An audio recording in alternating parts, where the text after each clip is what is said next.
Bonjour papa. Oui, bonjour Sam. Alléluia. Alléluia. Alléluia. Effectivement, nous sommes dans la Hein? semaine sainte. Ouais, exactement. Mais tu sais que j'avais, pour moi, on disait Hosanna normalement. Oui, je vous avais expliqué. Oui, je sais.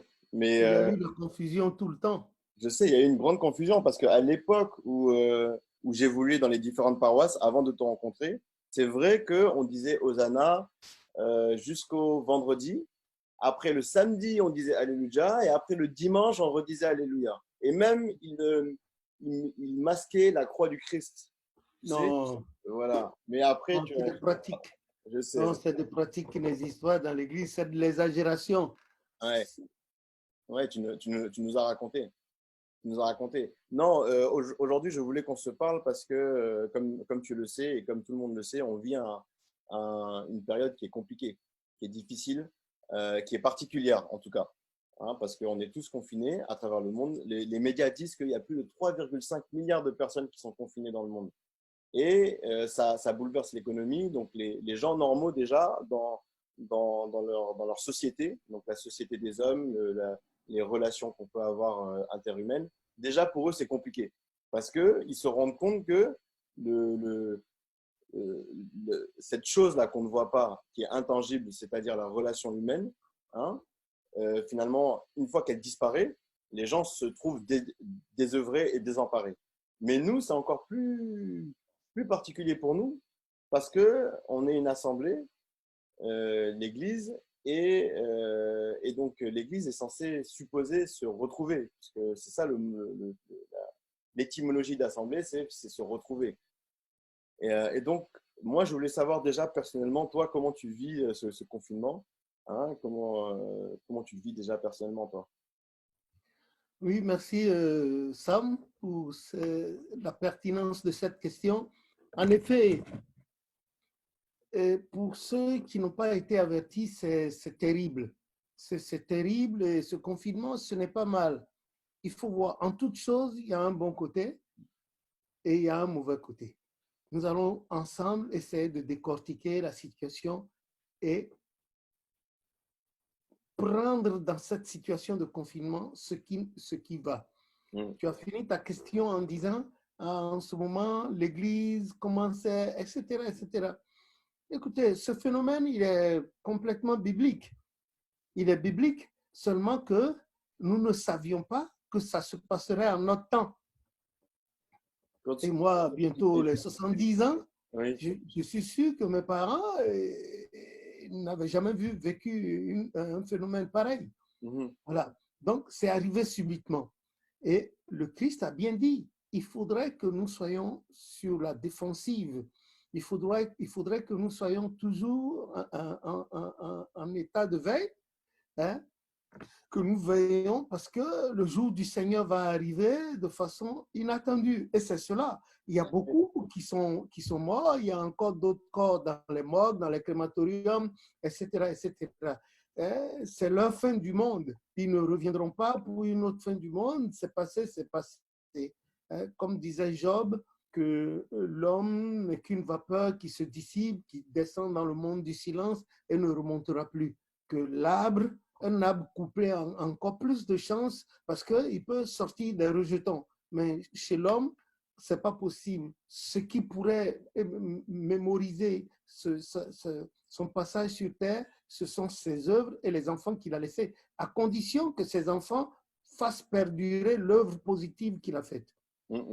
Voilà, ce phénomène, ça s'explique par le livre de l'Apocalypse chapitre 13 à partir du 11e verset au 18e. Et les gens qui vont m'écouter vont prendre et lire. C'est un phénomène, quelque part, les critiques disent que oui, que ce sont les grands financiers de ce monde qui sont à la base de ce phénomène. Effectivement, Proverbe 16, verset 4 dit que l'Éternel a tout créé, même le malheur, le méchant pour le jour du malheur. Bon, on a vu Job, on a vu Judas Iscariote, c'est par lui que le scandale de l'assassinat du Christ est arrivé, parce qu'il avait un cœur à cela, il était prédisposé à cela, pour son amour pour le gain. et ça la conduira. Voilà. Oui, moi, ce que tu dis, Il c'est… faut que chacun fasse attention. Comme a dit le Christ, le scandale existe. Donc, le confinement, c'est quoi? Je suis sorti avec mon autorisation en poche parce que je devais aller chercher mes médicaments à la pharmacie et puis aider maman à faire certaines courses pour la nourriture. On a fait certaines rues, les immeubles se dressaient là, droit dans le ciel, orgueilleux, mais ils étaient sans vie, quoi qu'il y ait des gens derrière les rideaux et les carreaux et regardaient, mais les rues étaient désertes. Ça me rappelle un peu le phénomène du déluge au temps de Noé, après le déluge. Qu'est-ce que la terre était? Comment est-ce qu'elle était? Ça me rappelle un peu la scène après que Sodome et Gomorrhe a été détruits par le feu dans la colère de Dieu. Qu'est-ce que maintenant Dieu nous permet d'être vivants et de voir? Au moins nous on a la chance de voir quelques rares piétons passer et quelques rares voitures, quelques rares motos. Mais les immeubles se dressaient là, sans vie. Donc, ça dit que quelque part, quand il n'y a pas la vie, c'est la mort. Et ce que nous vivons en ce moment, c'est une espèce de mort. Et moi, je ne condamne pas le confinement, en ce sens que ce fameux virus qui est sorti de nulle part, s'il devait parcourir toute la Terre et tuer tout le monde, tu vois ce que ça va faire. Ah, maintenant, les autorités ont proposé le confinement. Ça rejoint le mot anglais qui parle de confinement que nous utilisons généralement dans notre église pour désigner le couvent ou être en sécurité. Ce n'est pas mal. Et moi, j'étais de plus en plus critique contre la société, la forme de société à laquelle les hommes ont opté. C'est-à-dire cette société qui voit le père partir le matin de bonne heure, sans voir ses enfants se réveiller, sans voir le visage de sa femme, il est parti déjà, et même dans l'obscurité, le clair-obscur, il est parti. 30 minutes après, la maman s'en va déposer le nouveau-né dans une crèche quelque part, les autres enfants à l'école, et puis elle est partie pour 9 heures de temps, et il faut que ce soit 10 heures de temps après qu'elle revienne chercher le nouveau-né. Or, la vitamine psychologique de croissance d'un enfant, c'est la présence de ses parents. Avec cette société dite moderne qui a transformé, qui n'a pas l'humain au centre des intérêts et qui a transformé l'humain en un robot, c'est-à-dire une machine à extraire, fait que les deux parents ne sont pas, les deux parents ne sont pas là pour donner une éducation adéquate aux enfants. Ils sont abandonnés à eux d'une certaine manière. Et c'est juste le week-end que les parents se retrouvent véritablement, ils sont fatigués. Encore le week-end, il faut sortir pour aller faire les courses, ramener la nourriture à la maison, faire la machine pour les enfants, le linge de la maman, du papa, et puis, etc. C'est la fatigue. Et les relations socio-humaines, surtout familiales, se sont estompées et ont fini par se dégrader complètement. Même le sens de nucléarisation de la famille dont on parle est devenu presque inexistant. Alors, la parole de Dieu se trouve vérifiée. La parole de Dieu se trouve vérifiée quand notre société a opté à faire sortir la femme de la maison, sortir le père de la maison, et puis pour des salaires dérisoires. L'éducation des enfants aussi devient dérisoire. Mais ce confinement maintenant permet aux pères et aux mères, les patères et matères familiales, de se regarder, comme on dit, yeux dans yeux en Côte d'Ivoire, de se regarder face à face, de s'étudier, d'analyser leurs défauts, de savoir pardonner. Quand l'autre est en colère, l'autre apprend à se taire, et quand l'autre se tait, l'autre est en colère, ou quand il arrive que les deux soient en équilibre, c'est bon, il voit les défauts des enfants. Et Dieu ne fait rien pour rien, il est omniscient. Il savait que ce temps-là allait arriver, et surtout à notre période. Nous voici. Et moi, franchement, j'admire les parents qui ont su juguler les tares qui entourent leur couple et qui essaient de se mettre ensemble. C'est vrai que sur les masses médias, on a appris que les violences conjugales ont augmenté. C'est normal.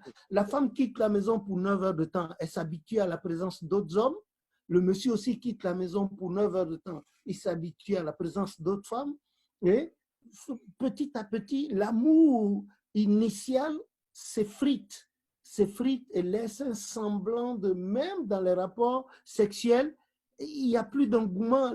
La femme n'est plus attirée par l'homme, l'homme aussi n'est plus attiré. Vous voyez, donc il reste une espèce d'obsolescence, de quelque chose de squelettique. Voilà. Et quand vous regardez, les enfants ne sont pas équilibrés. Que Dieu nous vienne en aide. Moi, c'est le bon côté du confinement. Maintenant, l'autre côté, c'est on s'enferme comme des prisonniers, on n'est pas libre d'aller et de venir, c'est cela. Bon, moi, je pense que pendant ce temps-là, de confinement général, oui, c'est le bon côté qui l'emporte. Mais je suis d'accord avec toi et c'est vrai que l'accueil qu'on a eu, nous, du confinement, parce que la société que tu décris, moi, je vis dedans. C'est-à-dire que je vais au travail tous les jours. Je commence à 8h30, je finis à 20h. Je rentre, je couche le petit. On s'est vu 30 minutes dans la journée. Donc, ce que tu dis, je le vis. Et je ressens encore d'autant plus la force de la situation dans laquelle on vit. Parce que maintenant, je suis avec mon fils tout le temps. Donc, ça veut dire que le matin, on fait la prière du matin. J'ai le temps de lui apprendre des cantiques. J'ai le temps de lui apprendre comment prier. Voilà, j'ai le temps. J'ai le temps. Alors que oui, le week-end, on n'a plus le temps de faire ça. Ce que je trouve intéressant dans ce que tu dis, c'est que c'est la manifestation de la parole de Dieu. Et dans ce que tu dis, je n'avais pas vu, et je trouve ça intéressant, cet aspect que même les buildings qu'on voit, parce que j'en ai un devant moi en plus pendant que je te parle, qui est une entreprise qui normalement est une entreprise qui est cotée en bourse. Je ne dirais pas le nom, mais c'est une entreprise qui gagne des millions et des millions et des millions. Et là, elle est vide. C'est complètement du premier étage au dernier étage. Il y a peut-être le gardien, mais sinon, elle est vide. Et elle est vide depuis 1 mois et elle sera vide encore des mois et des mois et des mois. Et la dernière fois, j'écoutais une émission et les gens ils parlaient de ce qu'on appelle la collapsologie. C'est un terme économique qui veut dire qu'en fait, comme dans notre économie, tout est relié. Oui, ça vient du mot anglais to collapse down. Exactement. La chute, voilà, s'effondrer, les fondements. Exactement. Et donc, ils disent qu'aujourd'hui, pour produire une tomate, par exemple, on passe par 4 producteurs qui sont espagnols, italiens, français, et que donc c'est une chaîne. Et que si un des producteurs est malade, c'est toute la chaîne qui s'écroule. Bien sûr. Et ça, pour moi, c'est un principe spirituel dans le sens où, quand on repart dans 1 Corinthiens 12, Jésus nous dit qu'on appartient au même corps, qu'il y a le bras, la jambe, et qu'on forme tous cette église-là, et qu'on est le corps de l'église. Et donc, je trouve que dans ce que tu dis, on retrouve ça dans le sens où c'est une manifestation de la parole de Dieu, vraiment, mais pleinement. Et quand il y a un Chinois qui tousse, c'est un Français ici qui tombe. Tu vois, tout est lié, quoi. Et donc maintenant, les économistes commencent à se dire, bon, tout est lié, quoi. Ils ne relient pas à la parole de Dieu, mais c'est un livre qui a été écrit il y a plusieurs milliers d'années. Et nous, on parle de ça maintenant en se disant, il faut qu'on repense notre économie. Là. Alors que ça fait des milliers d'années que… Donc ça, sur cette période-là, moi, ça m'a marqué. Et je pense que ça doit raffermir la foi de chacun. Maintenant… oui, pour que, si je ne t'interromps pas, oui, vas-y. Le fait d'être intellectuel n'exclut pas qu'on donne à Dieu toute la prépondérance. Oui. Mais malheureusement, aujourd'hui, les gens remplacent Dieu par l'intellectualisme élevé, alors que l'intelligence avec laquelle ils étudient pour arriver à ce point, cette intelligence a pour source Dieu. Exactement. Il est la source de tout. Mais malheureusement, ils ne reconnaissent pas à Dieu cette valeur, cette prépondérance. Voilà. Et lui, il est tranquillement dans son coin et nul ne peut le voir pour l'accuser de quoi que ce soit. On les regarde, les intellectuels. Aujourd'hui, ils pensent faire mieux que Dieu. Ouais. Par exemple, le mal en question, ce virus, comme je l'ai lu hier sur Internet, il y a un monsieur qui disait que eux, ils pensent que ce virus a été fabriqué en laboratoire. et il a échappé au contrôle des gens, ce virus est détraqué, voilà pourquoi il continue. Oui, c'est possible. C'était le cas du sida aussi. Enfin, c'est possible, hein. C'est possible. Tout est possible avec eux. Mais en tout cas, ce que je trouve intéressant dans ce qu'on dit, c'est ce lien avec la parole de Dieu. Et je pense que il faut qu'on la creuse. Moi, la question aussi que je voulais te poser, c'est heureusement ou malheureusement, je ne sais pas, c'est toi qui me diras, ce confinement, il est tombé pendant une période cruciale pour les chrétiens célestes, qui est la période sainte. Et c'est qui est une Période période, pascale. oui, exactement, et qui est une période de recueillement, de prière, mais aussi de rassemblement, puisqu'il y a plein d'événements de rassemblement. Il y a la communion, il y a le lavement des pieds, enfin, il y a plein de choses où on doit se rassembler. Oui, mais justement, si nous retournons surtout dans l'Ancien Testament comme le Nouveau Testament, quelque part, Élie, le prophète, le grand prophète de feu, a pris la fuite quand il disait que Jézabel et son mari avaient tué tous les prophètes de Dieu et qu'il était le seul survivant. L'Éternel l'a rencontré et l'a mis quelque part. En attendant, c'était un confinement aussi. Oui, c'est vrai. Hein? Le peuple d'Israël, si vous prenez Exode 12, il y a eu confinement aussi. Quand oui, ça, j'allais venir à ça. un agneau, vous prenez un agneau, son sang, et vous mettez sur les portes et les linteaux des portes. Quand l'ange de la mort va passer, eh bien, il va épargner les habitants des maisons dont les linteaux porteraient le sang. Ça s'est passé. C'est un confinement. Bon, au temps du Seigneur Jésus-Christ, lui aussi, quoi qu'il soit le Fils du Dieu très haut, celui qui a ramené l'humanité à Dieu par son sang, sa mort sur le bois, qu'est-ce qu'il a fait? Il est arrivé d'un moment où il s'est mis en confinement. Hein? Les 40 jours de jeûne, etc., il était seul. Et puis ensuite, tout en étant avec les apôtres, il lui arrivait de s'éloigner. On dit qu'il s'éloigne d'un jet de pierre. Il s'éloigne en confinement pour se mettre en relation avec son créateur, son père. Voilà, il y a eu le confinement tout le temps. Et d'abord, dans Acte 2, Acte chapitre 1, avant qu'il fût enlevé le jour de l'ascension, qu'est-ce qu'il a dit? Il a dit, ne quittez pas Jérusalem, hein, retournez dans la chambre là-bas et restez-y jusqu'à ce que vous receviez d'en haut ce que mon père a dit. Donc, ce confinement, c'est normal. Maintenant, il y a des périodes et à chaque période, le vrai croyant, quelle que soit la dénomination religieuse à laquelle il appartient, ce vrai croyant doit savoir pouvoir s'adapter. Avant le confinement, nous étions à la période chrétienne de Église-temple. Maintenant, c'est la période de Église-maison. Et nous avons fait prévaloir le temple de Dieu qui est en nous, comme a dit 1 Corinthiens 6 à partir du verset 17. Et continue. Oui, c'est une belle année. Nous devons faire prévaloir. Et toi, là où tu es, comme les autres, et moi aussi, ça veut dire désormais, chacun prend ses responsabilités spirituelles et chrétiennes en main. De faire travailler sa cellule familiale spirituellement, de continuer la prière. Parce qu'il dit que tout lieu, il dit à Abraham et à sa descendance que tout lieu où que vos talons, comme on dit, toucheraient, voilà, fouleraient, vous serez accordé. Donc, tout lieu où nous nous tenons, c'est un lieu saint. Donc, chez nous, avec notre épouse, il n'y a pas de souillure. Il pourrait avoir des puretés parce qu'elle serait peut-être en état de menstruer. Sinon, tout le reste, il n'y a pas de souillure.